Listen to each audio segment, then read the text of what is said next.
FOO ini apa sih ini Mas? Buat satu industri penerbangan nih perannya bagaimana dia? Kita pemilihan rutenya yang bagus yang mana gitu ya, yang efisien kan, gitu. Kalau ya. kita lihat kan di chart itu di peta ini kan itu gambar rute-rute itu kan banyak sekali tuh. Ini asal cari yang terdekat atau gimana sih sebenarnya? Sebenarnya kita ini FOO boleh dibilang kaki tangannya pilot di darat. Di darat Karena ya? kenapa? Kita juga bikin planning perencanaan itu nggak mungkin suka-suka kita bikin atas dasar kita sendiri, nggak mungkin. Karena faktor yang kita perhatikan dan yang kita konsiderasi adalah satu, gimana revenue perusahaan bisa baik gitu ya dengan rute yang diberikan, rute yang direncanakan. Weather juga harus ngerti ya mengenai pastinya, Pak. Cuaca juga harus paham ya. Bagaimana membaca perakiraan cuaca segala macam itu harus paham juga ya. Itu salah satu di sekolah kita diajarin Pak. Cara baca cuaca, awan dan sebagainya itu kita diajarin. Nah, FOO itu mempersiapkan dokumen briefing itu banyak, gitu ya. Salah satunya dia harus siapin flight plan, gitu ya. Jadi kita bahas flight plan.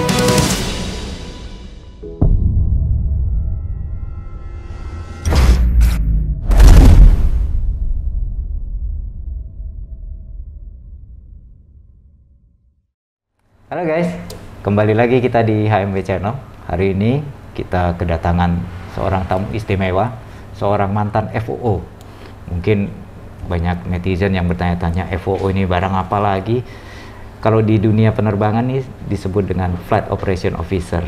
Nah, di sini kita kedatangan seorang tamu ini, Mas Billy Sudarmin. Apa kabar Mas? Baik Pak. Protokol kesehatan semua untuk COVID sudah berjalan ya, antigen udah ya? Sudah Pak. Aman ya semua? Aman. Berarti kita bisa buka masker lah, biar baik, kelihatan Pak. Muka kita, ntar kelihatannya masker doang kan nggak seru. Baik. Oke. Oke, Mas Billy. Ya, Mas Billy ini seorang mantan FOO. Dulunya beliau adalah sebagai seorang FOO di beberapa airlines yang mungkin sudah nggak ada, tapi sekarang masih ada juga, ada ya beberapa ya. Jadi gimana nih Mas, FOO ini apa sih ini Mas? Buat satu industri penerbangan nih perannya bagaimana dia ini? Mungkin yang saya bisa bagikan di sini adalah FOO itu boleh dibilang rekanannya pilot ya di airline itu ya. Kita sebagai rekanan dan asisten untuk mempersiapkan semua kebutuhan data-data penerbangan, izin dan sebagainya sampai pilot itu bisa terbang gitu loh Pak. Ya. Jadi sebelum terbang ini dokumen-dokumennya disiapkan oleh FOO semua ya? Salah satu itu bagian dari job desk FOO, salah satu dokumen, cuaca dan kesiapan pesawat dan briefing itu udah semua jadi satu paket. Yang kalau kita kenal nih dalam proses dispatch ya istilahnya. Betul, ya. Pernah bekerja di mana aja nih Mas sebelumnya Mas? Mungkin ada yang penasaran. Sebelumnya saya pertama kali menjajaki karir saya di Batavia Airlines ya. Yang pertama itu tahun 2006, dari awal 2006 ya. Saya mulai di sana, terus kedua di AirAsia. AirAsia Malaysia. Oh, AirAsia Malaysia ya? AirAsia Malaysia. Udah jadi TKI nih ya? TKI ya, resmi Pak. Resmi ya? Ada izin TKI-nya Pak. Berarti sempat lama juga ya. Nah, ini Mas selama kalau mempersiapkan dokumen penerbangan, ini kan banyak sekali sebenarnya nih. Sebelum kita terbang nih, kalau pilot nih kan biasa kita ada yang namanya flight plan, kemudian apalagi kalau terbang jauh ya seperti penerbangannya Kapten Herman Marcus ini kan biasa panjang-panjang nih, pasti banyak lah yang namanya permit, baik itu overfly ataupun flight approval segala macam. Ini yang ngurusin siapa ini Mas? Yang urusin tuh biasanya orang planning yang di kantor ya Pak ya. Memang ada bagi-bagiannya gitu ya, ada divisi bagian yang perencanaan sama bagian yang operasional di lapangan itu. Nah, kalau yang bagian perencanaan ini salah satunya mencakup untuk semua persiapan penerbangan itu memang fokusnya orang perencanaan yang di kantor. Nah, salah satunya apa sih yang dibutuhkan pada saat untuk mensupport flight kita ngomong yang long haul ya Pak ya, yang terus jauh, yang dimana melintasi beberapa negara gitu ya. Nah, itu salah satunya tadi Bapak sebutkan FA itu dari authority lokal gitu ya. Kita harus minta flight approval-nya dulu sesuai dengan schedule yang kita masukin gitu ya Pak ya. Terus kedua itu ada overfly permit gitu ya Pak ya. Itu tergantung dari berapa negara yang kita lewati, gitu ya. Misalnya dari A ke B itu melewati 10 negara, maka kita harus minta satu-satu 10 negara itu, ya. Karena itu akan dibutuhkan pada saat si pilot melintasi itu pasti akan ditanya sama ATC setempat ya, permitnya mana. Nah itu salah satu kita siapin juga. Flight plan udah pasti hari-hanya ya. Cuma ini bagian perencanaan lebih kepada semua teknis izin approval, gitu ya. Izin approval ya. Gitu ya. Jadi banyak juga ya sebenarnya PR-nya. Itu bisa berapa hari tuh? Misalkan satu penerbangan internasional aja. Katakan, saya ambil contoh yang paling sering kita lihat deh sekarang, penerbangan umroh deh. Itu bisa berapa hari tuh proses untuk kalau umroh ngurusin permit-permitnya ini segala macam. Kebetulan saya ngurus umroh sebelumnya, jadi kurang lebih pernah juga ya? Ya, karena udah lama jadi saya masih ingat kebetulan rutenya sama. Nah itu proses pengajuan itu balik lagi Pak. Kalau perencanaan dari awal dari marketing atau dari niaganya itu jelas gitu ya, perencanaan 6 bulan setahun yang udah jelas, maka pengajuan ini kan kita bisa ngajukan dari jauh-jauh hari gitu ya.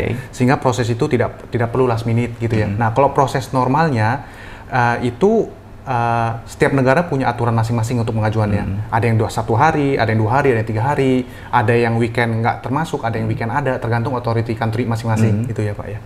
Tapi umumnya itu variasi antara 3 sampai 7 hari. Ya, tapi kalau memang kita last minute, kita kadang tahu ya airline itu banyak fleksibelnya gitu ya, khususnya di bagian marketing, mereka kan bagian penjualan gitu ya. Sering terjadi memang perubahan last minute ya. Ada perubahan jam, ada perubahan penggunaan tipe pesawat gitu ya, sehingga itu mengubah lagi pengajuan izin, FA dan overflight permitnya itu clearance kita minta lagi ulang. Nah, kalau kita minta ulang konteksnya last minute gitu ya, itu biasa agak resikonya ada. Resiko nggak dapet, atau resikonya yang kedua adalah dapat dengan harga yang lebih mahal karena kita paksa orang kerja lebih dengan waktu yang singkat. Gitu time frame-nya ya.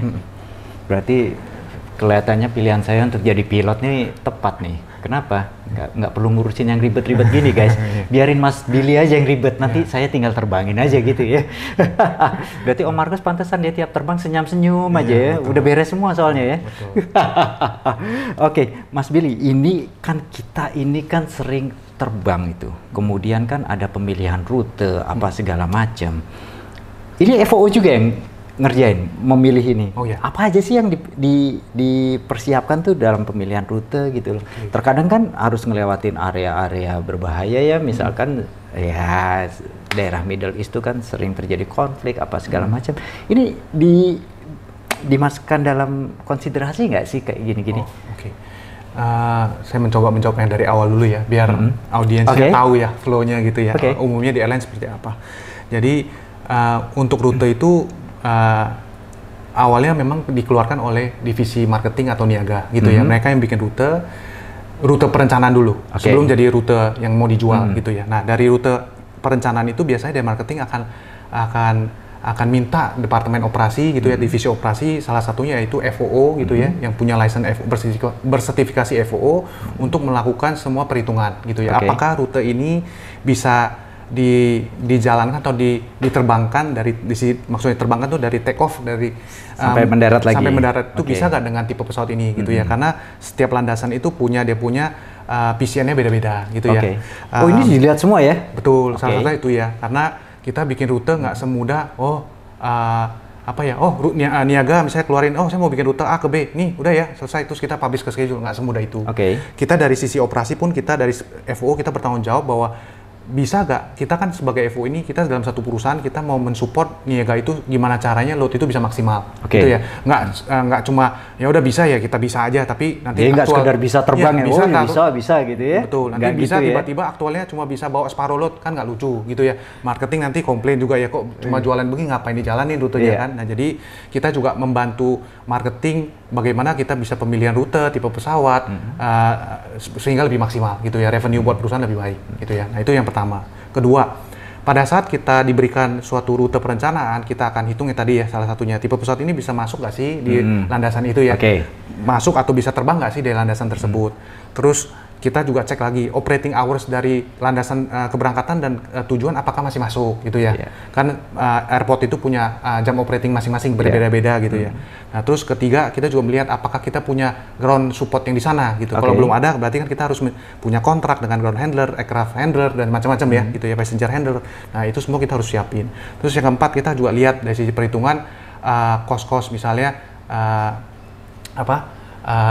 overfly gitu ya. Kita pemilihan rutenya yang bagus yang mana gitu ya, yang efisien kan, gitu kalau ya. kita lihat kan di chart itu di peta ini kan itu gambar rute-rute itu kan banyak sekali tuh. Ini asal cari yang terdekat atau gimana sih sebenarnya? Mungkin buat teman-teman yang belum tahu ya, yang dimaksud Captain Harry itu adalah chartnya mirip seperti Google Map gitu ya. Cuma bedanya kalau untuk penerbangan itu, untuk pilot dan FOO itu ditambah kompleksitas di dalam peta ini tuh ada ada garis-garis kayak traffic gitu ya, kayak jaring laba-laba. Jaring laba-laba di dalam di atas peta itu. Terus nanti ada di jaring laba-laba itu ada nama setiap jaring itu ada nama masing-masing gitu ya. Nanti ada checkpoint masing-masing, betul. Nah, dari situ biasanya kita akan milih ya pasti kita FO juga kita punya prinsip bahwa kita harus bikin rute yang seefisien mungkin gitu ya. Efisien pengertiannya adalah ya yang pasti terdekat. Terdekat bukan pengertian kita mengorbankan faktor-faktor misalnya nggak safety gitu ya, atau resiko dan sebagainya gitu ya. Nah, pasti kita memperhitungkan dari sisi semuanya itu flight level dan sebagainya masuk gak gitu ya, restriksi dari suatu negara oke gak gitu ya. Nah, baru kita bisa menentukan rute ini yang terbaik gitu ya. Nggak cuma asal pilih yang paling pendek mana yang paling cepat gitu, enggak gitu ya. Gitu.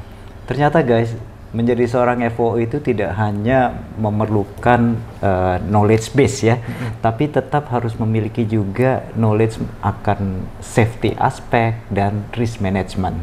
Dan ini diaplikasikan dalam setiap penerbangan ya Mas ya. Nggak bisa asal wah ini udah paling dekat lah atau ini paling irit lah gitu, nggak bisa begitu juga ternyata ya. Sebenarnya kita ini FOO boleh dibilang kaki tangannya pilot di darat. Di darat Karena ya? kenapa? Kita juga bikin planning perencanaan itu nggak mungkin suka-suka kita bikin atas dasar kita sendiri, nggak mungkin. Karena faktor yang kita perhatikan dan yang kita konsiderasi adalah satu, gimana revenue perusahaan bisa baik gitu ya dengan rute yang diberikan, rute yang direncanakan. Kedua, dari sisi pilot safety nggak gitu ya. Itu memungkinkan nggak, kenyamanan dan sebagainya itu oke nggak gitu ya. Jangan cuma faktor revenue bagus tapi dari sisi pilotnya dikurangkan gitu ya, jadi tidak nyaman bagi pilotnya. Ya itu salah satu dari berbagai banyak faktor yang perlu kita perhatikan salah satu. Saya memang bersyukur saya ada FOO selama ini. Kalau enggak setiap mau terbang saya nggak bisa tidur nanti. Kenapa harus merencanakan semua ya? Yang ada pusing, saya nggak tidur ngerjain beginian ya. Karena ditambah lagi mungkin kita Indonesia nggak se-ekstrim di luar yang punya 4 musim ya. Kita agak sedikit nggak se-ekstrim itu karena apa? Walaupun rutenya sama, belum tentu FOO itu nggak kerja lagi, misalnya gitu ya. Misalnya gini, kita buka Jakarta Jeddah gitu ya, rute Jakarta Jeddah. Nah, Jakartanya mungkin cuma ada 2 season, yaitu kemarau dan hujan gitu ya. Ya mungkin 2 season inilah yang kita mempelajari, mempersiapkan perbedaannya apa gitu ya, dari fenomena dan sebagainya, tren dari airport gitu ya, fenomena cuaca dan sebagainya. Nah, itu nggak sekompleks dengan negara yang punya 4 musim, misalnya gitu ya. Berarti kan walaupun rutenya sama, bukan berarti FOO udah nggak kerja lagi. Misalnya perencanaan sudah dibikin kemarin nih, buat penerbangan besok kan sama lagi Jakarta Jeddah. Bukan berarti kita nggak kerja. Kita mesti mempersiapkan lagi, kita cek lagi apakah ada masalah gitu ya. Apakah rute yang kita sudah rencanakan ini hari ini nggak cocok gitu ya buat diterbangkan. Kan biasa perencanaan itu kita mempersiapkan nggak cuma satu rute, ada rute A, B, 1, 2, 3 gitu. Misalnya pada hari yang satu nggak bisa, ada weather, misalnya gitu ya, weather jelek, ya kita alternate ke B. Kita cek lagi rute B itu apakah kita approval sudah ada. Gitu ya, kurang lebih begitu. Jadi ternyata weather juga harus ngerti ya, mengenai pastinya, cuaca juga harus paham ya, bagaimana membaca perakiraan cuaca segala macam itu harus paham juga ya. Itu salah satu di sekolah kita diajarin Pak, cara baca cuaca, awan dan sebagainya itu kita diajarin. Angin ya salah satunya juga. Jadi selain flight planning, kemudian route selection, cuaca pun juga harus menjadi ini ya, salah satu knowledge yang dimiliki FOO ya. Betul. Ternyata tidak semudah itu ya. Saya pikir FOO ini hanya mempersiapkan dokumen-dokumen segala macam gitu. Ternyata nggak juga. Nah selain itu Mas, selain mempersiapkan dispatch ya sebelum pesawat ini terbang, yang mempersiapkan seperti roster krunya, waktu istirahatnya, itu segala macam FOO ikut nggak sih di situ? Ini dikembalikan ke airline Pak. Ada airline yang memang mengharuskan bahwa semua orang schedulernya atau rosteringnya gitu ya harus ada FOO background supaya mereka tahu aturan FDP limitation dari kru tersebut itu dia ngerti, nggak perlu diajarin lagi gitu ya. FDP ini flight duty period ya? Betul. Gitu ya. Jadi ada airline juga nggak mengharuskan itu ada, itu juga oke gitu ya, khususnya di Indonesia ya, itu belum menjadi suatu syarat dulu di zaman saya Pak ya. Tapi kalau sekarang saya nggak tahu. Tapi di zaman saya itu 2006 itu tidak harus FO untuk scheduler itu.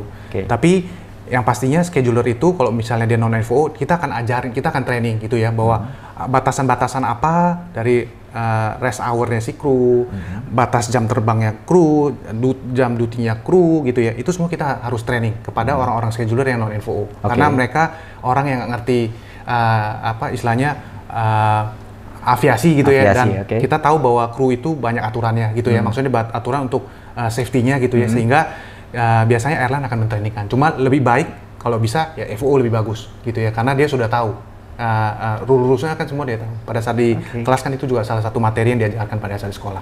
Iya, soalnya kan memang kalau di kita ini CASR itu memang ada namanya FOO juga diatur ya di situ di dalam CASR mengenai duty periodnya FOO sendiri, kemudian untuk pilotnya juga ya, termasuk untuk awak cabin juga diatur di situ kan. Nah, pernah nggak menjadi scheduler juga, seorang FOO yang menjadi scheduler? Kebetulan saya di Batavia dulu juga bertanggung jawab atas scheduler ya Pak ya, baik dari perencanaan maupun di hari hanya. Wah, ini borongan nih kayaknya. Oh iya, borongan. Kebetulan dipercayakan Pak, karena bisa jadi dipercayakan. Gimana tuh Mas pengalaman selama seorang FOO menjadi scheduler?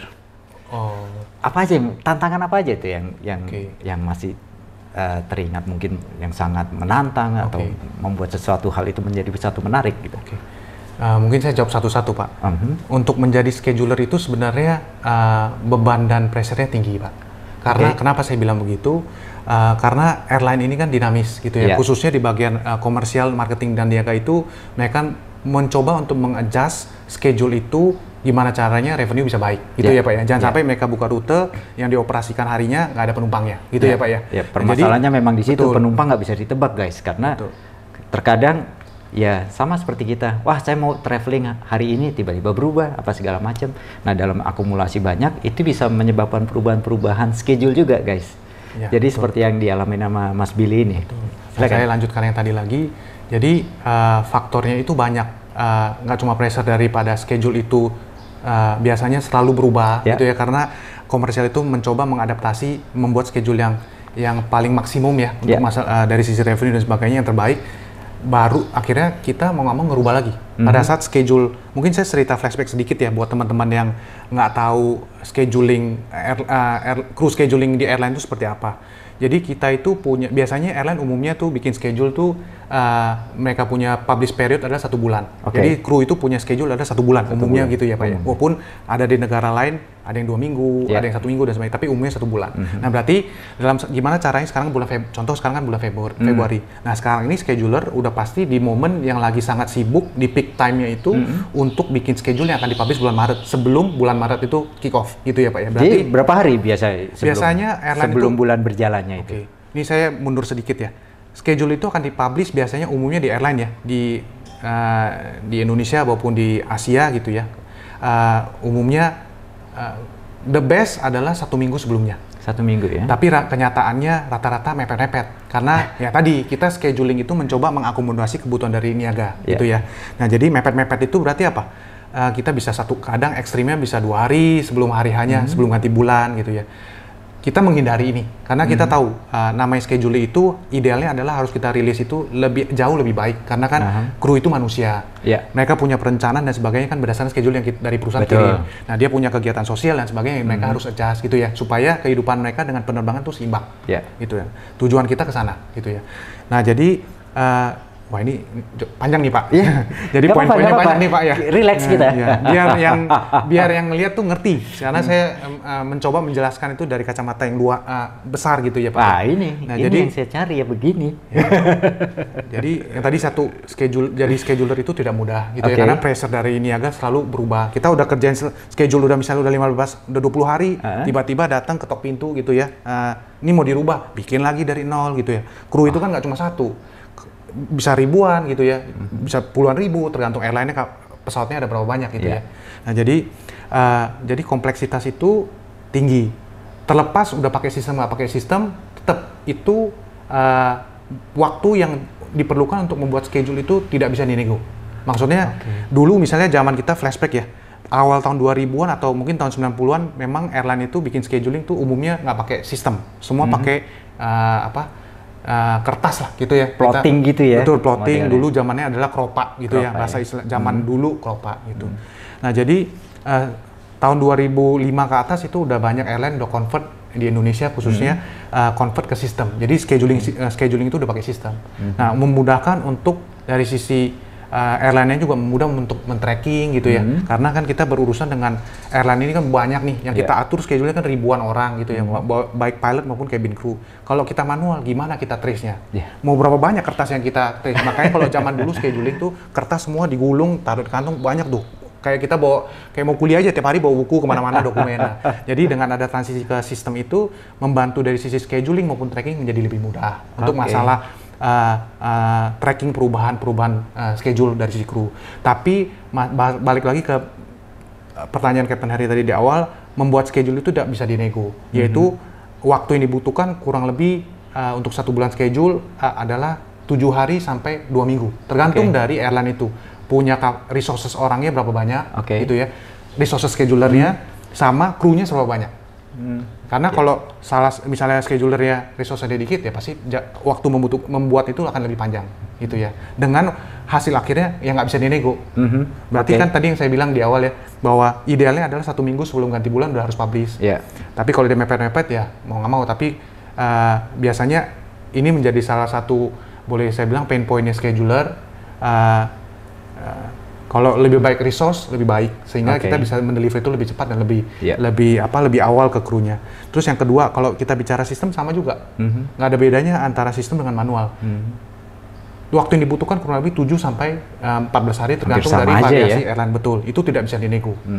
Tapi yang menjadi faktor itu bisa lebih cepat adalah yang tadi disrupsi dari niaga itu tidak ada berarti bisa lebih cepat. Mungkin bisa 7 hari udah selesai untuk pengerjaan proses 1 bulan.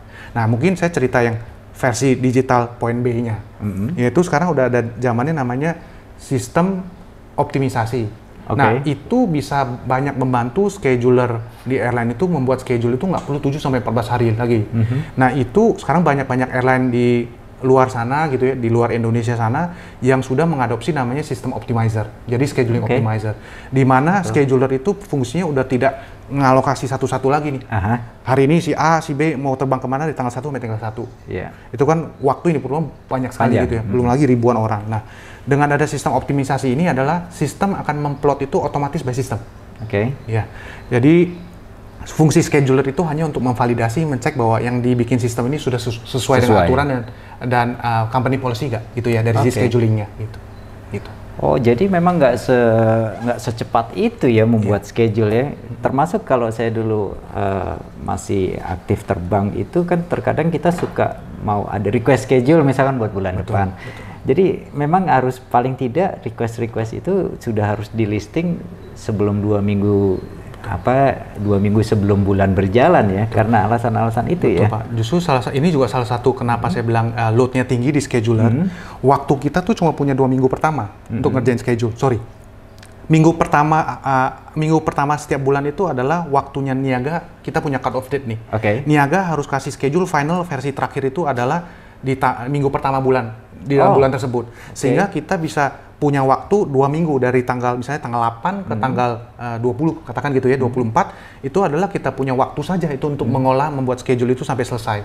Nah, belum lagi kita harus mulai, tadi Bapak Captain Harry juga bilang bahwa kita harus nggak cuma bikin schedule aja, tapi kan kita juga, kru itu kan umumnya ada punya perencanaan gitu ya, dia punya kehidupan sosial dan sebagainya, pastilah punya perencanaan, mau ngajuin cuti, bulan depan saya ada acara, urusan administrasi gitu ya, dan sebagainya. Nah, itu biasanya kan mereka mengajukan gitu ya. Nah, kita juga sebagai scheduler harus mengakomodasi itu. Gimana caranya? Makanya saya bilang tingkat kesulitan scheduler itu di luar dari pressure dan sebagainya itu tinggi. Karena gimana? Dengan orang yang ada, dengan scheduler yang ada, dengan kebutuhan dari request dari si kru, gimana caranya kita bisa membuat scheduler ini, membuat schedule kru ini menjadi yang baik ya, gitu ya, baik dari sisi perusahaan juga ini oke, dari sisi kru juga dia happy gitu ya, dari sisi regulasi tidak dilanggar dan sebagainya. Nah ini yang menjadi pressure, sedangkan waktu kita mengerjakan ini pendek gitu ya. Nah, jadi balik lagi, scheduler itu, saya bukan nakut-nakutin posisi scheduler tidak gitu ya, tapi jadi scheduler itu adalah hal yang boleh dibilang menantang gitu ya buat orang-orang yang suka dengan yang kreatif gitu ya. Mungkin bisa harusnya ini area yang sangat boleh dibilang kita bisa membuktikan kita punya skill gitu ya, kita punya inovasi, kita bisa tuangkan di situ gitu ya. Gimana caranya membuat efisiensi, karena faktor untuk membuat schedule ideal itu sangat faktornya sangat banyak gitu ya. Sangat banyak. Ya, nah, faktor XYZ sampai banyak sekali. Ini kan sering juga nih terjadi perubahan last minute nih, misalkan krunya sakit atau ya macam-macam lah, bisa berbagai faktor lah, tiba-tiba krunya tidak bisa melaksanakan jadwalnya. Itu kan sering juga agak mepet-mepet tuh. Kalau kayak gitu-gitu susah nggak, Mas? Nah, kalau yang Captain Harry sampaikan ini adalah setelah schedule itu dipublish. Gitu ya, setelah udah schedule publish, kru udah terima schedule. Nah, biasanya ya ada masalah, hal yang tidak terencana gitu ya. Hal yang sewaktu-waktu bisa terjadi. Nah, itu kendala buat teman-teman scheduling yang di lapangan. Tadi yang di awal yang saya ceritakan adalah scheduling untuk perencanaan di kantor gitu ya. Nah, ini lapangan tuh biasanya dia dalam waktu yang lebih singkat lagi gitu ya, karena kan ini infonya hari ini saya misalnya, halo saya sakit nih, cari penggantinya. Nah ini kan sering kan kayak gitu? Oh itu bukan sering lagi, ini masalah sehari-hari. Sehari-hari ya, udah makanan sehari-hari ya. Betul ya, makanan sehari-hari teman-teman. Kita istilahnya ngomongnya yang di lapangan itu tracking. Kalau yang di perencanaan itu scheduling. Jadi kita menggunakan perbedaan terms gitu ya. Nah, jadi kalau untuk yang udah perubahan schedule hari-harinya, kita ngomongnya teman-teman tracking di lapangan atau crewing di lapangan itu yang in charge. Jadi mereka harus cari siapa penggantinya berdasarkan schedule yang sudah dipublish gitu ya. Wah, ternyata seru juga, guys. Dan nggak sampai di situ aja, cari nggak semudah hanya cari gitu ya. Ternyata balik lagi, cari itu harus cari orang yang benar-benar legal. Satu, dua, maksudnya legal itu apa? Yang jamnya masih masuk. Dua, yang dia punya restnya masih masuk gitu ya. Yang ketiga, jam mingguannya masuk, bulanannya masuk misalnya gitu ya. Dan tidak mengganggu, kalau bisa ini company policy. Kalau bisa ini tidak mengganggu schedule banyak orang gitu ya. Karena kita sebagai manusia kan nggak pengen lah schedule tuh berbuang mulu. Karena balik lagi tadi saya di awal bilang, setiap orang begitu terima schedule, ya dia harapannya dia akan jalan schedule itu, gitu ya. Dan kita sebagai crewing pun, kita paham bahwa kita jangan terlalu banyak ngorbanin satu orang, tapi buat ngerusakin schedule banyak orang, gitu ya. Jadi itu kita punya prinsip sebagai crewing, kita udah tahu. Itu semua crewing punya prinsip seperti itu. Tapi karena kadang seringkali kru itu kadang nggak tahu gitu loh, bahwa kita ini harus memperhatikan banyak faktor, bukan hanya untuk mengakomodasi permintaan yang bersangkutan gitu loh. Jadi kita banyak memperhatikan gimana caranya kita nggak ganggu schedule orang. Karena dibalik Pak, misalnya orang yang punya dia sakit, saya tukar schedule Captain, pasti kan Captain nggak seneng. Loh kenapa schedule saya dirubah? Karena hanya untuk mengakomodasi si B lagi sakit, atau dia ya mungkin ini telat, macet gitu ya, tiba-tiba nggak bisa minta tukeran schedule gitu ya. Betul. Karena intinya kan semua orang akan menjalankan apa tugas yang sudah diberikan. Kalau dirubah-rubah pasti semua orang nggak senang gitu. Jadi kita coba untuk meminimize perubahan yang terjadi. Ini rumit ini guys. Kalau udah ngomongin masalah schedule berhubungan sama kru, ini memang rumit ini guys. Jadi saya juga rada-rada puyeng ini.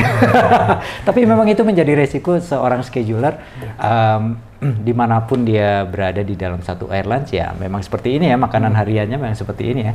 Lalu selain menjadi scheduler, Mas, pernah pengalaman apa lagi nih selama menjadi FOO? Kebetulan saya dapat, ini saya harus mungkin waktu di mana di luar negeri itu menjadi TKI mungkin menjadi mengalami hal yang berbeda mungkin. Mungkin yang saya bisa sharing ke teman-teman ini FOO atau non FOO, pengalaman saya pribadi ya Pak ya. Saya pertama kan memang menapaki karir saya di Batavia Airlines. Saya ini harus berterima kasih ya gitu ya kepada Batavia Airlines, khususnya Pak Yudiawan gitu ya, sudah memberikan saya kesempatan gitu ya menjadi seorang FOO gitu ya. Saya boleh dibilang ya beruntung lah gitu ya, salah satunya beruntung karena, tapi bukan hanya faktor keberuntungan, ada faktor di mana kita membuktikan gitu ya kepada perusahaan bahwa kita ini orang yang patut diberikan keberuntungan tersebut gitu ya. Loh, waktu masuk Batavia sudah bersertifikasi FOO? Belum Pak. Oh belum? Saya belum Oh jadi FO, masuk Pak. Batavia itu sebenarnya sebagai staff ini Staff aja biasa ya? aja, Staff gitu biasa ya? Nah, ini jadi menarik nih karena Oh udah berarti diangkat. sekolah FOO setelah masuk Batavia? Betul Pak. Jadi saya dulu pas masuk Batavia itu non FOO Pak. Saya sebagai apa boleh dibilang admin sistem untuk administrasi check-in system. Waduh, rumit nih guys. Itu ya. Bukan masuk airlines, bukan sebagai FOO, tapi kemudian dapat kesempatan menjadi FOO. Ternyata menjadi FOO banyak juga jalannya ya. Oke, silakan dilanjut Mas, ini menarik nih. Jadi saya balik lagi tadi saya berterima kasih atas kepada Batavia, saya diberikan kesempatan gitu ya untuk bisa diberikan kesempatan untuk mencoba berbagai pekerjaan gitu ya, sehingga kita bisa punya banyak pengalaman dan ujung-ujung itu akan memberikan value kepada kita sendiri gitu ya. Jadi ini saya cerita sedikit nih Pak ya. Dari awal saya jadi admin buat reservasi, terus habis itu saya dipercayakan untuk pegang proyek crew system. Jadi crew system itu nggak hanya keperuntungannya untuk departemen operasi saja, tapi banyak departemen yang memang memakai sistem ini gitu ya. Nah, challenge-nya pada saat hari itu di awal-awal early tahun 2000, yaitu hari itu kan banyak orang yang belum memakai sistem, banyak divisi yang belum memakai sistem. Jadi namanya perubahan itu biasa banyak ditentang, itu ya dari semua pihak. Ya khususnya manusia gitu ya. Nah, ini manusiawi sekali lah ya. Memang jadi human itu resistant to change itu memang real ya. Betul Pak. Apalagi dalam pekerjaan itu memang terjadi guys. Don't worry. Betul. Jadi pada saat challenge saya pertama itu adalah sebenarnya bagaimana saya membuktikan ke manajemen itu saya adalah orang yang baik gitu ya. Maksudnya baik itu pengertian dikasih kerjaan tuh bisa selesai gitu ya. Bukan dikasih kerjaan tapi nggak bisa selesai. Ya, menyelesaikan duty task menyelesaikan dengan baik gitu ya. Bukan menyelesaikan saja, menyelesaikan dengan baik gitu ya. Karena proyek sistem ini kan miliaran Pak ya. Jadi awalnya namanya bos beli sistem kan maunya sistem ini bisa terimplementasi dan bisa dipakai. Jangan udah bayar nggak bisa pakai, ini kan menjadi kekecewaan dari pemilik perusahaan gitu ya. Oh, jadi berarti lagi transisi yang dari Mas Billy ceritakan bahwa kertas gulungan jadi serba terdata ya, computerized ya. Jadi pada saat mau implementasi sistem itu saya challenge-nya banyak. Banyak orang yang menolak, banyak orang yang tidak mau memakai sistem ini. Gimana caranya implementasi ini harus bisa fail bagi mereka. Ya, jadi hari itu saya bukan siapa-siapa Pak. Saya bukan orang operasi. Saya ini boleh dibilang ngajarin bebek berenang. Saya bukan bebek tapi ngajarin bebek berenang ya. Bisa bayangin saya seberapa kecilnya di mata mereka. Harus jadi induk bebek dulu berarti. Betul. Nah, jadi atas dasar itu perlu waktu proses akhirnya implementasi itu bisa terjadi ya. Banyak departemen yang sudah memakai sistem itu karena baik lagi tadi crew system itu bukannya untuk operasi saja, niaga dari airport semua pakai gitu ya karena memakai data ini gitu. Nah, dari sana karena proyek ini udah berhasil, kita bisa deliver, implementasi sudah dipakai, berjalan. Nah, kebetulan atasan memberikan tanggung jawab lebih, yaitu membeli sistem baru. Hari itu adalah sistem flight planning, gitu ya. Karena di tahun 2000 banyak airline yang belum pakai sistem flight planning. Boleh dibilang Batavia itu boleh dibilang pioneer lah, gitu ya. Memang mungkin dari 7 airline yang di tahun itu mungkin baru satu dua aja yang baru pakai. Yang lain semua belum pakai sistem. Jadi flight plan itu masih boleh dibilang hanya kertas, paper ya. Operational flight plan yang berupa grid-grid seperti itu. Saya sempat ngalamin sih. Nah, jadi perusahaan beli sistem yang kedua nggak kalah mahalnya flight planning. Nah, kebetulan orang yang ditunjuk saya lagi Pak, karena dipercayakan proyek pertama itu sudah deliver sukses gitu ya. Maka dipercayakan. Tapi saya bilang ke atasan hari itu. Saya bilang, Pak, Bu, saya nggak masalah terima proyek ini untuk saya deliver. Ini justru saya senang untuk menerima challenge, Pak, gitu ya. Cuma tolong konteks ini beda dengan crew system. Ini yang orang yang akan saya hadapi adalah FO dan pilot. Nggak mungkin saya implementasi sistem kalau saya bukan FO. Gimana saya bisa ngajarin orang? Saya aja nggak ngerti flight planning itu apa. Bikin flight planning itu aja saya juga nggak ngerti, gitu ya.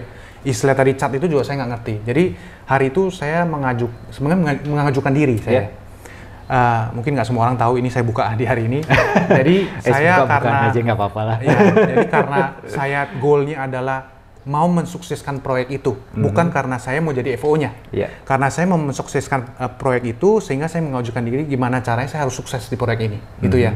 Nah, dengan cara yaitu saya mengajukan diri jadi FO, gitu ya. Karena nggak mungkin jadi pilot, Pak. Kalau pilot prosesnya kan lama Pak, jadi pilot nggak bisa 1 tahun Pak, betul kan? Bisa 5 tahun Pak ya, di sekolah lagi ground sim, belum flight gitu, kelamaan Pak ya buat implementasi sistem. Jadi mau nggak mau jalan yang paling singkat adalah jadi FO. Karena untuk jadi FO itu kurang lebih ground class 6 bulan, kalau tidak berubah di zaman saya kurang lebih 6 bulan, teori, setelah itu kita magang di airline gitu ya. Kurang lebih dalam waktu 9 bulan sampai setahun kita udah bisa bersertifikasi FOO gitu ya. Jadi cara paling singkat untuk jadi FOO yaitu cara singkat untuk mendeliver proyek itu jadi FOO. Gitu ya. Nah, singkat cerita saya udah sekolah, ya akhirnya kita bisa mendeliver proyek sistem flight planning itu, tapi lagi-lagi kali ini orang yang challenge saya adalah orang yang menjadi blocker saya adalah pilot itu sendiri. Gitu ya. Hari itu saya bukan banyak teman, Pak, saya banyak musuh.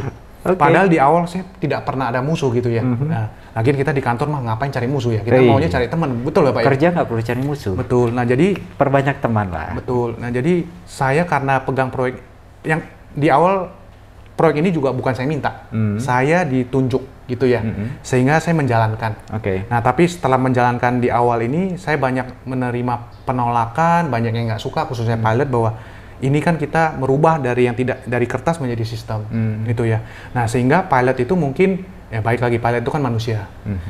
Mungkin untuk sesuatu hal yang baru, ini manusia tadi Captain pernah ada singgung bahwa pasti by defaultnya orang akan resistance dulu, akan penolakan dulu. Ini apa sih gitu loh? Yang udah nyaman-nyaman dirubah gitu ya. Kenapa dirubah? Manfaatnya apa buat pilot dari kacamata pilot? Cuma dari kacamata pilot tidak melihat bahwa perusahaan mentransformasi dari kertas ke digital itu ada hal-hal, ada value yang harus ada yang mau dicapai gitu, efisiensi yang mau dicapai. Yaitu salah satunya apa? Nggak cuma track record dan sebagainya gitu ya, tapi kita bisa lebih maksimal dan efisien melakukan perencanaan. Kita juga dari sisi masalah rute kita bisa lebih jelas gitu ya.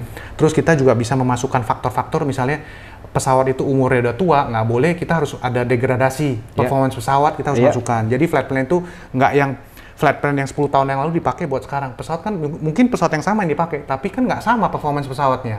Nah jadi kalau nggak pakai sistem ya nggak ketahuan Pak. Itu gitu saya pernah ngalamin. Memang di masa kita masih pakai operational flight plan yang belum computerized flight plan itu memang engine performance pesawat datanya itu nggak ada memang di situ. Betul sekali. Dan flight plan yang hari ini dengan minggu lalu mungkin sama aja isinya. Tapi guys, ini memang ini menarik. Computerized flight plan memang membuat perencanaan penerbangan ini lebih safe dan efisien. Jadi mungkin perubahan ini yang perlu dilakukan dan menghadapi banyak tantangan itu ya. Betul Pak. Banyak yang belum siap. Betul. Jadi salah satunya mendeliver suatu proyek flight planning system ini nggak mudah Pak. Waktu saya di Batavia ini proses untuk memberikan edukasi ke pilot gitu ya, memberikan manfaat, sebenarnya manfaatnya lebih banyak loh dibanding penolakannya gitu ya. Nah, akhirnya dengan berjalannya waktu terbukti Pak. Sekarang kalau ditanya ya hari ini kita tanya airline mana yang masih pakai manual? Tidak ada. Nggak ada. Apakah pilot di zaman itu yang hari itu melakukan penolakan pasti hari ini sadar bahwa ini udah zamannya gitu loh. Ya, jadi bukan hal yang sesuatu yang tidak baik yang kita implementasi dan ini menjadi suatu standar safety malah sekarang gitu ya. Gitu. Karena parameternya lebih jelas di sini. Mungkin awalnya saya banyak bukan cari musuh tapi musuh yang ke saya gitu ya. Kedatangan musuh ya. Nah, tidak suka gitu ya. Tapi sekarang ya akhirnya mereka jadi tahu, mereka tahu manfaatnya dan ini menjadi pelindungan mereka juga gitu dengan ada sistem yang lebih baik, malah jadi teman sekarang Pak. Oh iya. Itu aja Pak. Ya itulah. Ya, biasalah dalam dunia pekerjaan memang sering terjadi hal seperti itu. Memang apalagi di saat terjadi satu transformasi dalam industri, memang penolakan-penolakan atau rejection ini dari human sebagai pelaku utamanya memang ini sering terjadi dan itu biasa. Memang kita harus bersiap menghadapi tantangan dan perubahan ya. Karena kalau kita nggak siap dengan perubahan ya berarti kita akan hanya menjadi sitting duck istilahnya ya. Oke. Nah, sewaktu di AirAsia sama juga mengurusi hal-hal seperti itu. Kalau di AirAsia saya boleh dibilang tanggung jawabnya udah berbeda Pak. Oh lain lagi. Ini sebenarnya apa ini? Dari tadi guys, saya perhatikan Mas Billy ini bicara mengenai sistem kan? Backgroundnya apa sih sebenarnya Mas? Background pendidikannya? Saya lulusan IT Pak. Astaga, IT menjadi FOO? Betul. Tapi saya mau klarifikasi ya Pak ya. Bukan karena saya background IT, saya jadi ngurusin sistem. Bukan. Tapi yang saya mau klarifikasi di sini adalah ini memberikan motivasi ya ke teman-teman gitu yang lagi nonton ini bahwa saya kan tadi singgung di awal bahwa saya ini mulai karir saya dari admin gitu ya, admin sistem reservasi. Ya, reservasi. Pada saat kita berikan tanggung jawab oleh atasan kita ya, melakukan suatu tugas, kita bisa bekerja dengan baik, bukan hanya oke saja, tapi baik, maka kita akan diberikan kepercayaan untuk tanggung jawab yang lebih besar lagi, gitu ya. Nah sehingga saya diberikan tanggung jawab yang tadi yang saya bahas bahwa untuk implementasi sistem, bukan karena perusahaan lihat saya background-nya, saya IT bukan itu bukan ya? karena itu, tapi karena saya punya track record di belakangnya itu baik gitu ya. Jadi yang saya mau motivasi teman-teman di sini adalah terlepas apapun profesi teman-teman di sini gitu ya, ya lakukanlah yang terbaik di area tersebut, maka kita bisa dipercayakan untuk tanggung jawab yang lebih besar gitu ya. Mantap, itu sih. Cocok. Ya. Lalu menjawab pertanyaan Air-Asia tadi. Air-Asia, betul. Sebelum ke Air-Asia saya sedikit lagi Pak, di Batavia itu saya lebih banyak menjadi spesialis gitu ya. Spesialis yang tadi dari mulai scheduling gitu ya. Terus habis itu ngurusin rute perencanaan, bertanggung jawab terhadap schedule udah selesai, bertanggung jawab terhadap tracking crewing tadi ya yang di lapangan. Terus habis itu ngurusin izin penerbangan gitu ya, tadi overflight permit, flight approval, RPL gitu ya. Terus habis itu pembayaran kru gitu ya. Ngurusin juga pembayaran kru. Salah satunya iya. Tapi ngomong-ngomong, Om Captain Herman pernah di Batavia loh dia tuh. Iya, Pak. Nanti kita korek-korek dia. Boleh, bayarannya cocok nggak dulu? Oke guys, lanjut. Nah, jadi kita ngurusin administrasi training juga gitu ya. Kita yang liaising dengan pihak authority, DKUPPU gitu ya, untuk arrangement dari pengecekan gitu ya, untuk pilot-pilot yang sudah memang ready for check gitu ya. Saya harus klarifikasi lagi, bukan yang direct ke DKUPPU, tapi kita menjadi kaki tangannya manajemen di kantor. Manajemen itu siapa? Chief Pilot, manajer operasi, direktur operasi, untuk kita menyampaikan ke DKUPPU gitu ya, bahwa kita ada cek, ada request cek ya buat pilot ini harus dicek. Nah sehingga itu kan berhubungan dengan schedule. Orang yang mau dicek kan kita harus plot di schedule, betul ya? Nah kita juga melakukan administrasi tersebut gitu ya, untuk koordinasi, blocking schedule dan sebagainya gitu ya. Untuk ngurusin ke pihak administrasi bandara, bahwa hari ini saya ada base training, test flight dan sebagainya, itu kita ngurusin juga, gitu ya. Sampai pembayaran, ya. Jadi boleh dibilang kita agak general, tapi saya merasa itu spesialis, gitu ya. Nah di AirAsia saya punya kesempatan sudah beda, gitu ya. Lain lagi ya? Lain lagi. Nah di AirAsia ini lebih kepada saya tuh lebih boleh dibilang kayak seperti helikopter view, tapi untuk posisi manajerial, gitu ya. Manajerial itu apa? Kebetulan saya dan tim yang di Malaysia ini kita pegang OCC-nya. OCC. Mungkin orang aviasi Indonesia lebih tahu terms dari OCC, Operation Control Center. Tapi di AirAsia Malaysia sendiri kita nggak pakai terms itu. Sempat pakai, tapi awalnya itu adalah terms yang dipakai adalah NMC, Network Management Center gitu ya. Nah, Network Management Center itu apa? Kita ngurusin dari scheduling, training kru, planningnya ya, bukan kerjaannya pilot yang kita ngurus, bukan, tapi training, administrasi training. Habis itu ada hari-hanya gitu ya, day to day crewingnya gitu ya. Terus ada flight dispatch-nya itu sendiri, terus ada bagian navigasi gitu ya. Terus ada bagian yang ngurusin trip kit. Navigasi itu untuk perencanaan.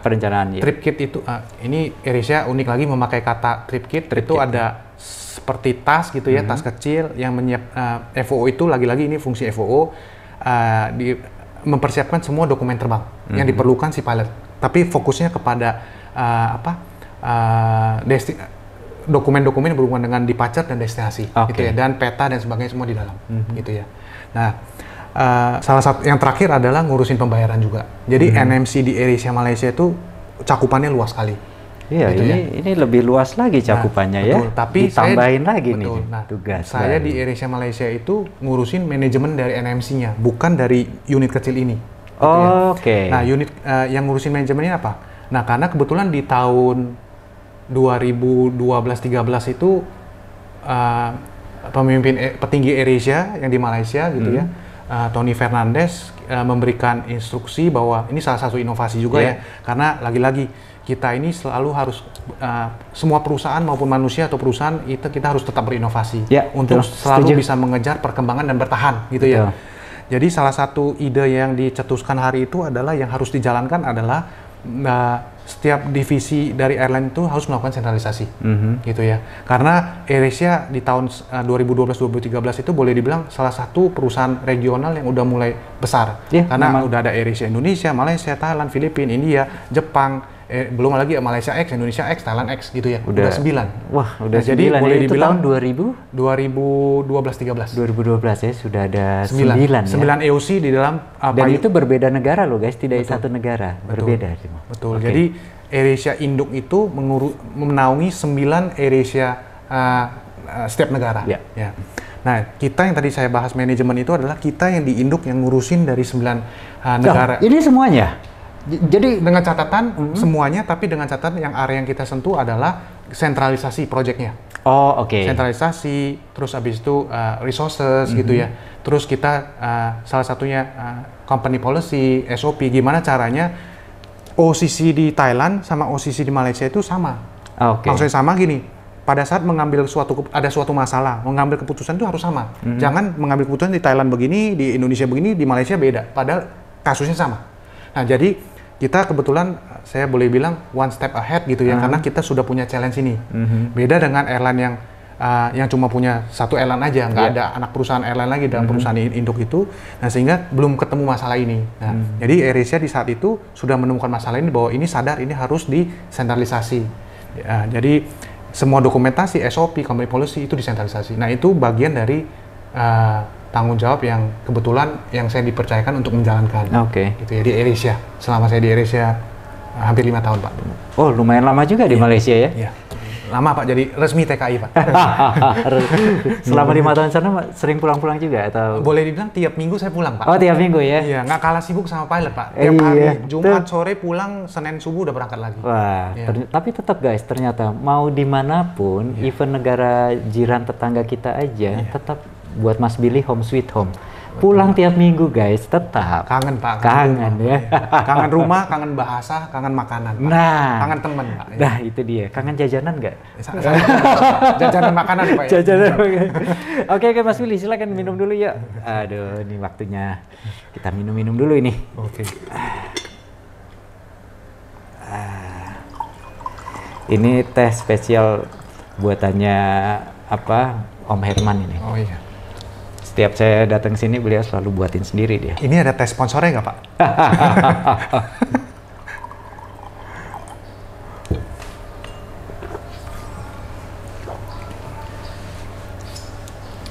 Oke, berarti 5 tahun di Malaysia ya, itu lumayan lama loh dengan satu beban challenge tugas yang sangat berbeda ya. Ini jadinya sudah keluar lagi dari dunia per FOO-an ya, walaupun masih bersinggungan gitu ya. Masih, karena kita saya mungkin terusin lagi biar agak nyambung ya, biar nggak bingung nanti teman-teman yang lihat video ini. Jadi pada saat kita mau jalani proyek sentralisasi ini, berarti kan kita harus ada sosialisasi di setiap EOC tadi. Di setiap EOC itu Air Operator Certificate gitu ya, Pak ya. Ya singkatnya airline lah gitu ya, airline anak induknya. Gitu. Karena kan di setiap EOC holder itu, setiap operator itu kan pasti ada OC-nya sendiri kan, operation center sendiri. Nah, ini mengintegrasikan ini ya. Betul. Jadi ada kerjanya nggak kalah menantang dan nggak kalah ribetnya juga. Karena apa? Ada perbedaan culture. Kedua, perbedaan bahasa. Ketiga, perbedaan rules, aturan gitu ya. Regulasinya juga beda-beda nih masalahnya. Betul. Nah, jadi challenge kita internal loh, kita ngomong baru internal dulu, belum eksternal, itu challenge-nya luar besar gitu ya, dimana kita bisa menseragamkan ini gitu. Jadi ini ya, lagi-lagi saya berterima kasih lagi, saya punya kesempatan untuk diberikan ngerjain proyek sentralisasi ini ya, dari 9 EOC tersebut gitu, sehingga kita punya pandangan dan punya pemikiran udah pasti mau nggak mau beda dengan kita yang ngurusin 9 sama ngurusin 1 di dalam satu perusahaan gitu ya, satu perusahaan besar gitu. Wow. Nah, sekarang nih Mas, kalau kita lihat nih di dalam dokumen ICAO sendiri, kita kembali ke FOO lah. ICAO itu masih merujuk kepada pentingnya arti seorang FOO dalam proses dispatch dari satu penerbangan. Jadi Sebelum pesawat itu terbang, ICAO itu masih mewajibkan tuh harus ada FOO yang merilis. Sementara kelihatannya ada beberapa negara yang tidak mengharuskan nih, seperti misalkan self briefing. Jadi pilotnya briefing diri sendiri gitu ya. Betul. Sebenarnya peran FOO-nya jadi gimana nih Mas menurut Mas Billy nih? Mungkin saya bisa memberikan dua opini ya, dua jawaban ya.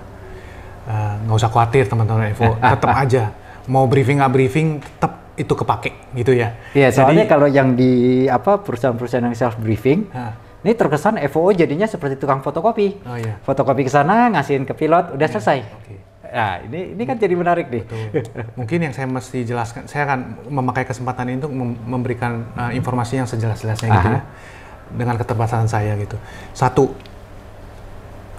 di Indonesia memang masih mewajibkan, seperti kata tadi Heri menyampaikan bahwa memang masih mewajibkan FOO itu melakukan briefing ya kepada pilot sebelum pilot itu terbang gitu ya. Nah, briefing itu apa sih gitu ya? Mungkin teman-teman yang non airline juga pengen tahu ya, apa sih briefing gitu ya?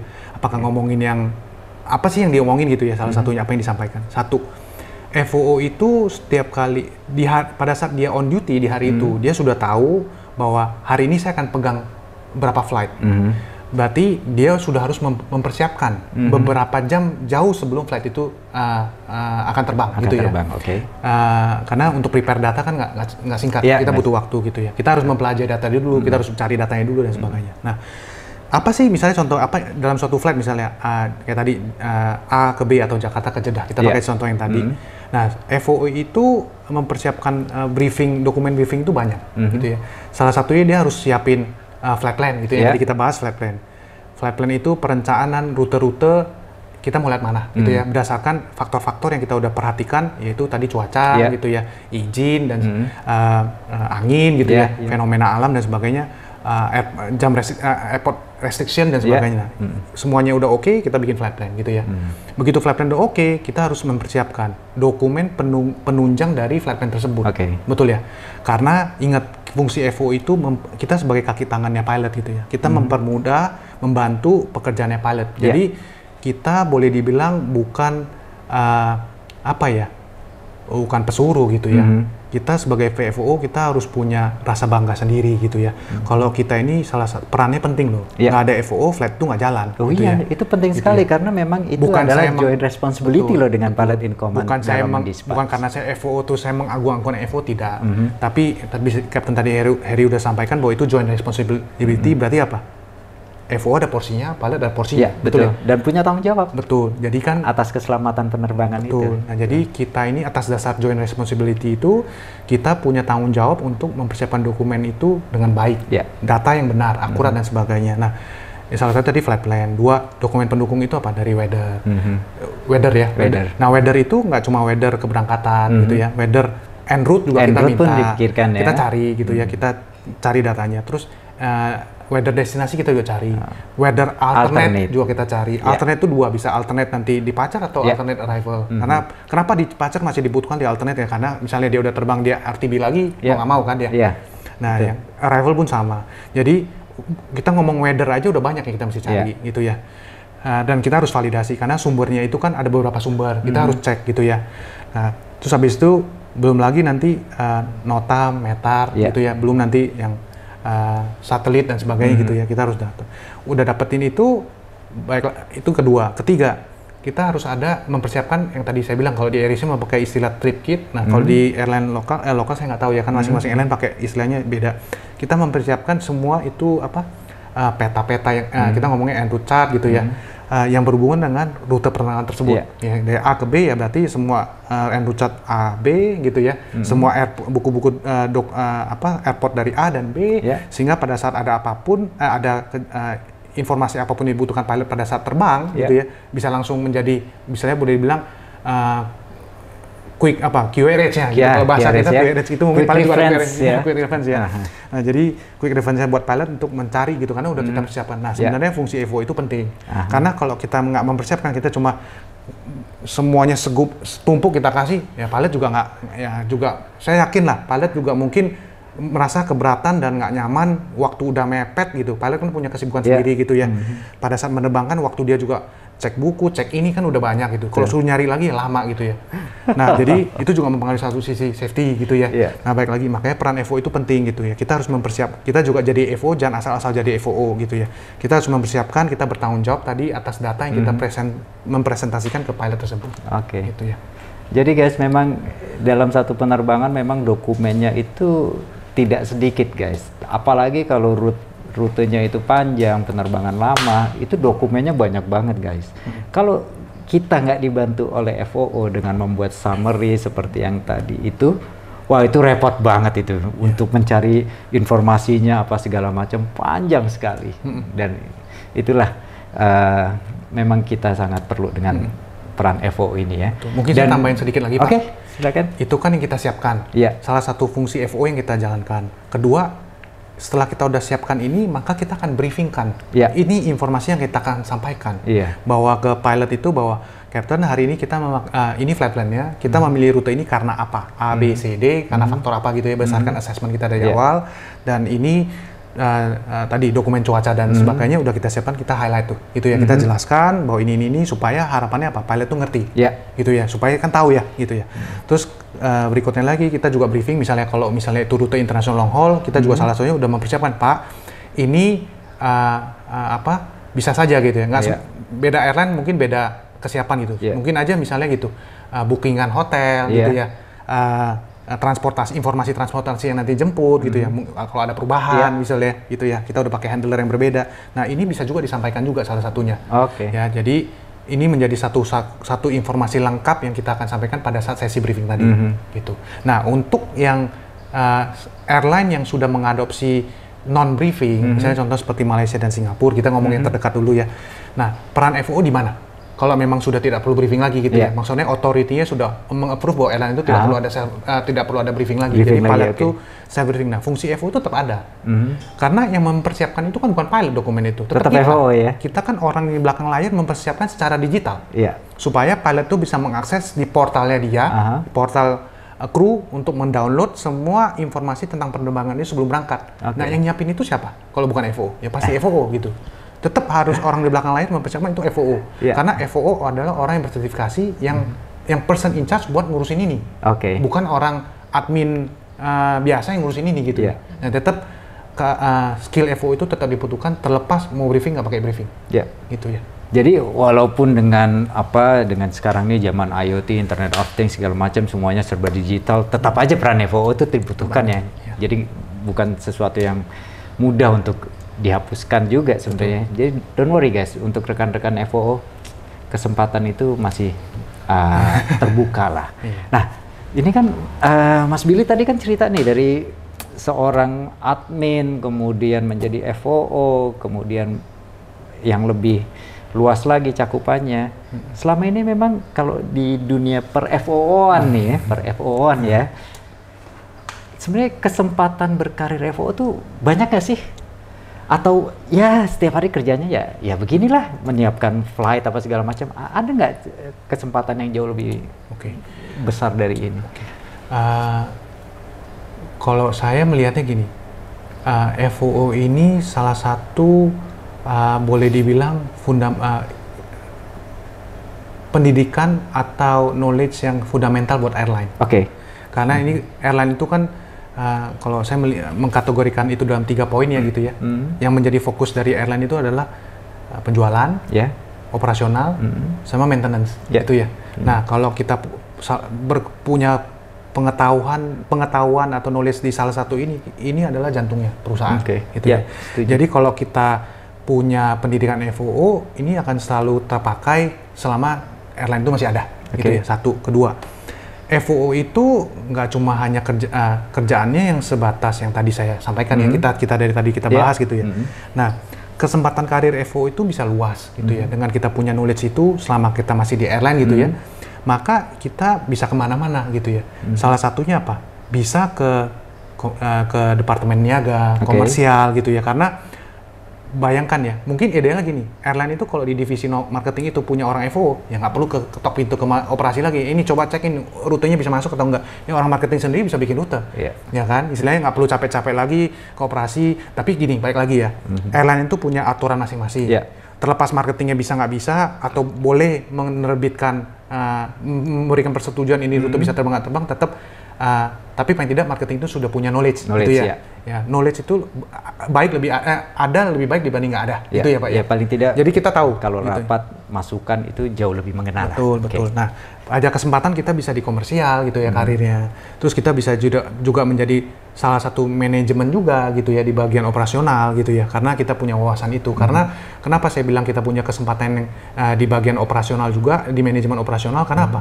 Kita sehari-hari tuh ngurusin banyak loh FO. Kita nggak cuma ngurusin pilot doang, kita ngurusin misalnya gini. Kita menjadi operation center untuk berkoordinasi dengan semua pihak, salah satunya. Kan boleh dibilang salah satu job desk-nya FO itu kan flight dispatch ya. Merilis pesawat itu. Itu ya, penerbangan tersebut pada saat semuanya sudah terkoordinasi, semua persiapan sudah matang. Betul ya? Betul. Nah, berarti kan banyak pihak yang akan dikoordinasikan kesiapannya. Betul ya, akan dicek. Betul. Nah, salah satunya apa? Dari sisi check-in udah oke belum, gate udah oke belum, pesawat udah oke belum, maintenance sudah rilis belum, gitu ya misalnya gitu ya. Pilot udah kita briefing belum gitu ya.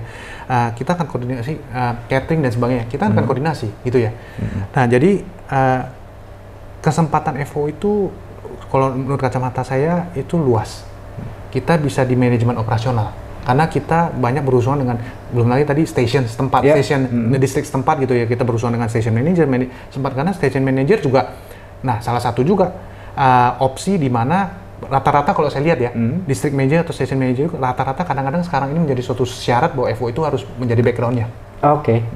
Dulu mungkin nggak mesti FO background, tapi sekarang rata-rata mengharuskan FO background. Jadi karena kan lebih baik. Sebenarnya kan bisa aja FO dengan latar belakang FO ini menjadi perwakilan perusahaan di daerah-daerah yang diterbangi oleh perusahaan itu ya. Betul Pak. Jadi memang banyak masih. Even sampai ke tingkat direksi itu pernah nggak FO seorang yang berlatar belakang FO sampai menjadi direksi? Saya di Batavia, saya melihat ada beberapa orang yang menjabat sebagai direktur, direksi. Di AirAsia Malaysia pun ada juga yang skalanya udah internasional, itu posisi direksi, nggak kalah atau sejajar dengan direktur operasi. Ya mungkin sejenis produksi mungkin ya, seperti itu ya kalau di kita mungkin ya.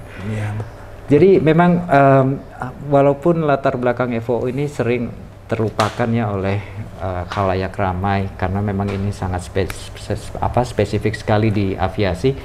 Ternyata memang kesempatannya juga luas kok ini untuk bisa sampai menjadi perwakilan perusahaan di daerah ataupun sampai menjadi direksi, itu juga terbuka luas sebenarnya ya. Jadi nggak hanya ya sebatas FO aja, tidak begitu ternyata. Nah sekarang nih saya penasaran, Mas Billy nih sekarang masih di airline nggak sih? Ini saya penasaran. Ini banyak banget nih, udah pindah sana sini. Nah sekarang nih ngapain aja sekarang kalau sekarang Mas? Saya sekarang lagi fokus untuk saya mencoba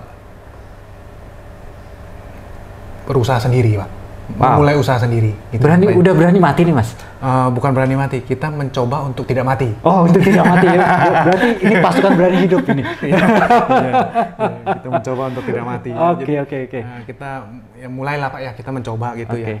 Kita coba bikin startup kecil-kecilan gitu Pak. Ini dalam rangka memang ingin bertransformasi atau bagaimana nih sebenarnya? Ini kan dari dunia airline ini spesifik banget nih. Betul.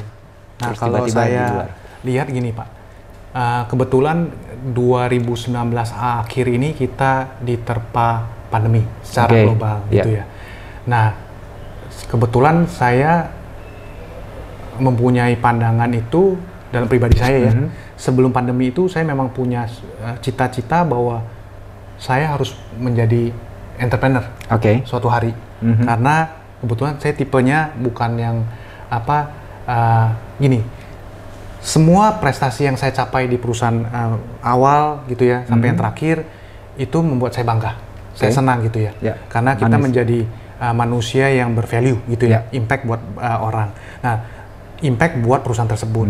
Nah, tapi saya mau menjadi menjadi orang yang punya impact buat lebih luas lagi, nggak cuma buat satu perusahaan tapi untuk masyarakat luas gitu.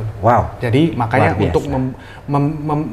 untuk bisa menuju ke sana ya harus membuat suatu produk yang bisa dipakai oleh banyak orang.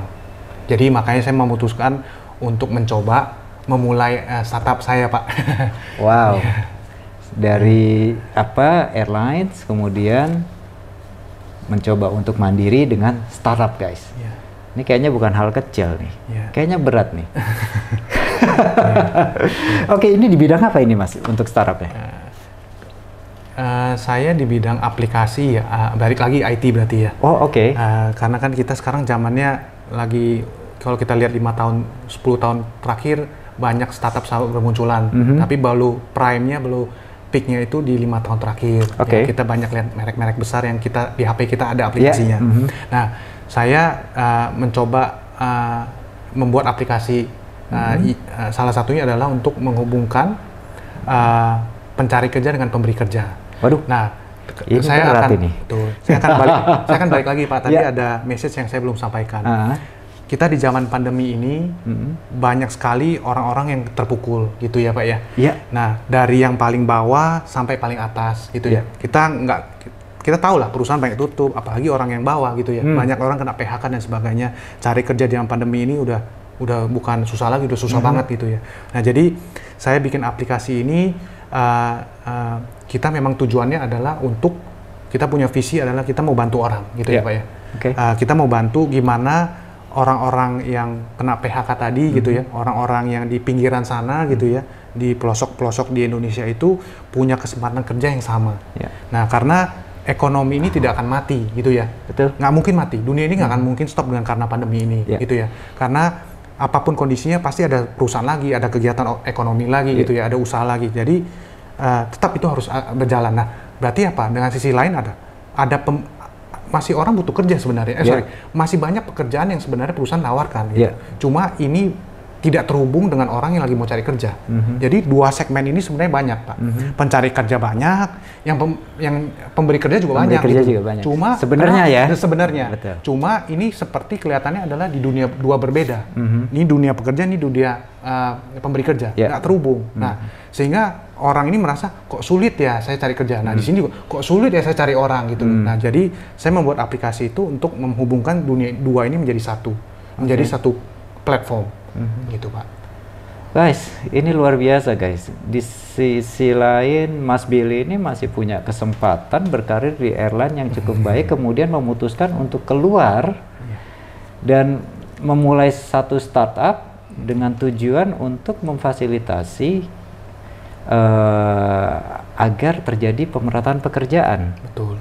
Seperti itu misinya, Betul, Mas. Pak. Jadi orang yang di pinggiran itu, di pelosok itu punya kesempatan kerja yang sama. Jadi bukan hanya orang di kota gitu ya, karena kan tujuan kita bikin aplikasi ini adalah untuk pemerataan sampai pelosok-pelosok gitu ya, bukan hanya di kota aja kita perhatikan, tapi semua pelosok pinggiran semua punya kesempatan kerja yang sama, gitu ya.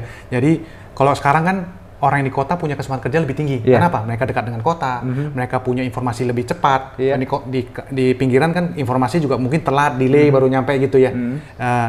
Jadi saya mau bikin suatu aplikasi itu yang punya kesempatan yang sama, informasi yang dapatkan sama, sehingga orang yang dimanapun yang jauh di pelosok pun punya kesempatan kerja yang sama. Wow.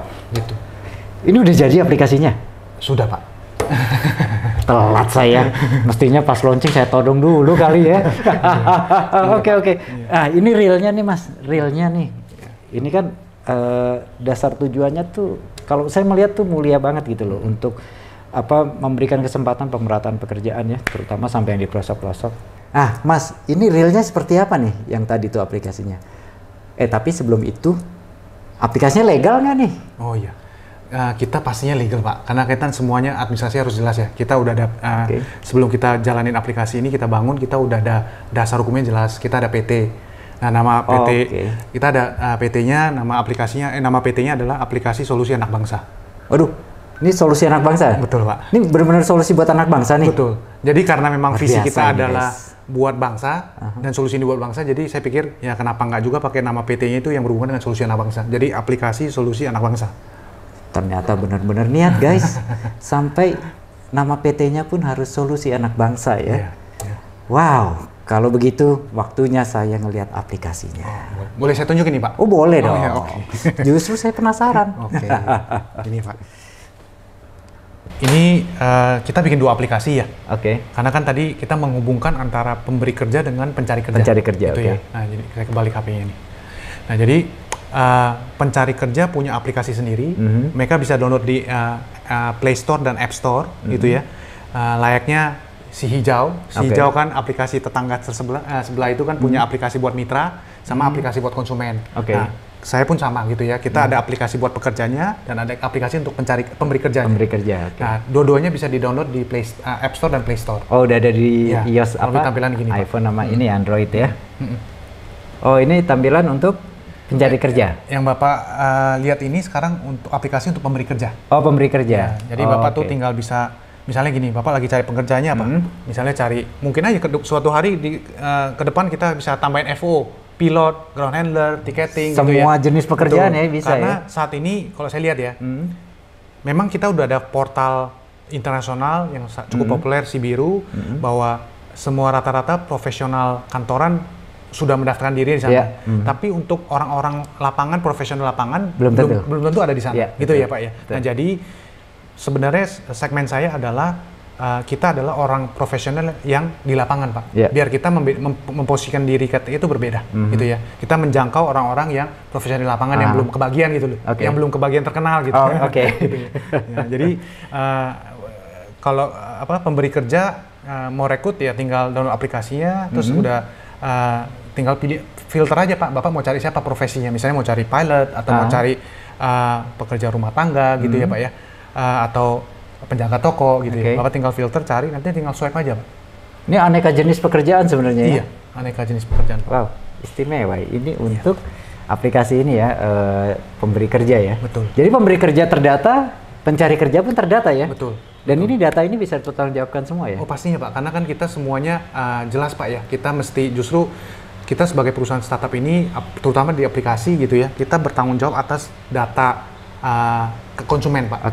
Kita dari sisi proteksinya, dari sisi server kita proteksi gitu ya, dari sisi aplikasi kita proteksi, ya nggak mungkin lah kita mau bocor Pak, gitu ya, karena kan kita bisa dituntut gitu ya.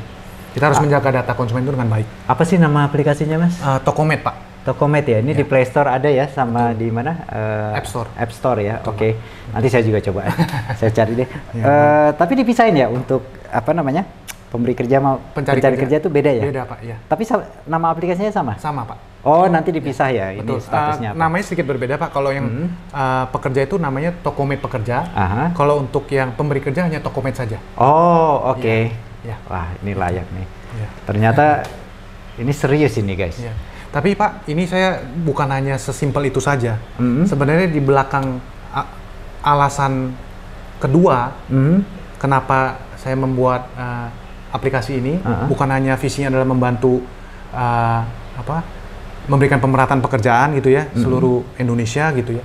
Tapi visi saya yang kita mau capai, goalnya adalah kita membuat suatu ekosistem yang baik, yang sehat gitu ya. Kenapa saya akan bahas ini? Kenapa? Karena gini Pak, saat ini untuk pekerjaan-pekerjaan tertentu, track record-nya ini hanya disimpan oleh perusahaan hanya perusahaan terakhir. Betul. Nah, sehingga orang yang mau rekrut yang kandidat pekerja tersebut nggak tahu track record yang sebelum-sebelumnya tuh.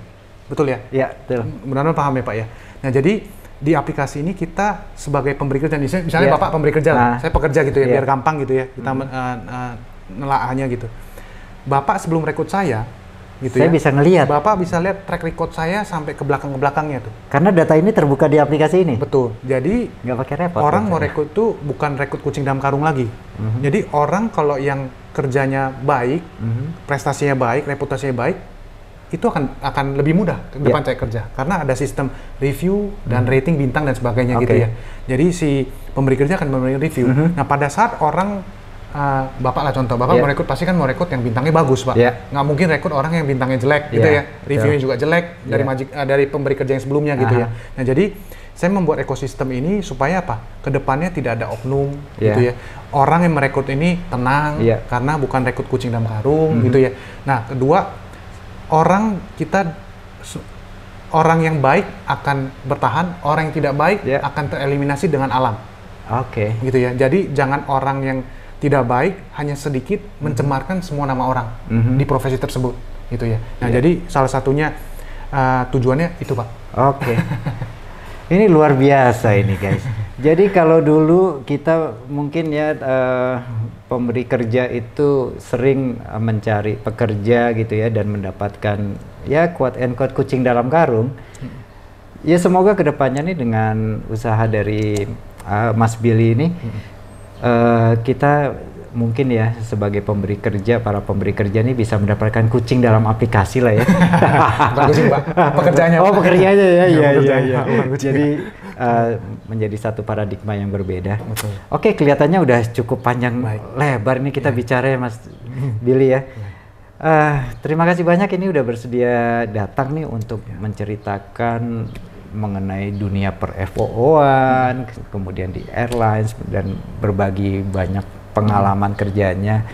Ya, kami dari HMW Channel nih turut inilah mendoakan nih semoga misinya untuk memberikan pemerataan pekerjaan ke seluruh masyarakat ini bisa tercapai ya. Ini Amin, satu Pak. tujuan yang mulia. Amin. Sangat membantu masyarakat dan juga pemerintah sebenarnya. Dan ya, terima kasih banyak. Mungkin sebelumnya saya juga berterima kasih ya untuk Captain Harry dan khususnya Captain Herman Marcus yang udah mengundang saya gitu ya, supaya saya bisa sharing perihal FOO ini gitu ya. Dan salah satu aplikasi juga, semoga ini bisa bermanfaat buat teman-teman FOO di sana yang sudah FOO atau yang belum jadi FOO gitu ya. Pesan saya mungkin boleh ya saya kasih pesan. Silakan dengan senang hati. Baru saya mau tanya ada pesan-pesan lagi terakhir. Udah diduluin saya karena cepat saya. Iya. Jadi saya pesan yang saya mau bagikan dari kacamata saya gitu ya, yang sudah sebagai pelaku FOO adalah jangan berkecil hati sebagai FOO. Kita harus tahu bahwa porsi kita punya tanggung jawab itu besar di airline gitu ya. Kedua, apapun pekerjaan dan profesi yang diberikan oleh atasan kita gitu ya, kita harus melakukan ini dengan sebaik-baiknya gitu ya. Kalau bisa yang terbaik kita lakukan, karena supaya kita bisa punya kesempatan yang lain gitu. Karena kalau kita kerja baik, orang akan memberikan kepercayaan yang lebih besar lagi, tanggung jawab yang lebih besar. Nah, jangan kita melihat kepercayaan dan tanggung jawab lebih besar itu menjadi suatu hal yang negatif. Yaitu kita biasa umumnya manusia adalah kita kasih kerjaan tambah, komplain, ngeluh dan sebagainya ya. Wah ini gaji kok naik, kerja naik. Nah itu kan yang umumnya kan begitu ya Pak ya. Nah, tapi kita harus ingat bahwa bersusah-susah dahulu, bersenang-senang kemudian perpatah itu adalah benar gitu ya. Jadi kita harus yang kita harus fokuskan dan punya prinsip di dalam kita adalah cari pengetahuan sebaik-baiknya, pengalaman sebaik-baiknya, mumpung itu nggak bayar.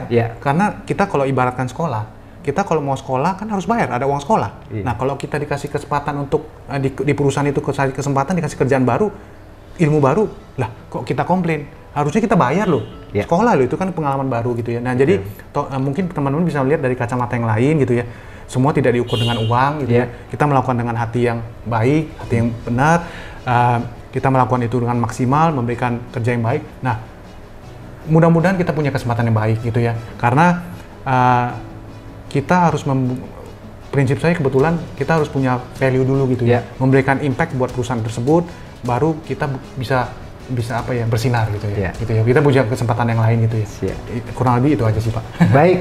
Jadi guys, memang apapun itu profesi kita, keahlian kita, jangan pernah berkecil hati, begitu ya Mas Billy ya. Apapun tugas yang diberikan, kesempatan yang ada, manfaatkan itu sebaik-baiknya dengan hasil yang terbaik yang bisa kita berikan. Karena semua itu pasti akan ada jalan yang lebih baik. Betul. Dan sehingga di saat-saat kita harus melakukan satu transformasi, kita pun akan siap melakukan itu. Betul. Seperti apa yang dilakukan Mas Billy dari seorang FOO, kemudian berniat hati untuk menjadi entrepreneur, dan beliau keluar dari zona nyamannya yang pernah dialaminya itu. Jadi mungkin demikian pesan yang kita bisa sampaikan ya. Baik Pak, terima kasih. Terima kasih banyak Mas Billy. Thank you Pak. Sehat-sehat selalu. Terima kasih Pak. Baik, oke guys, bye.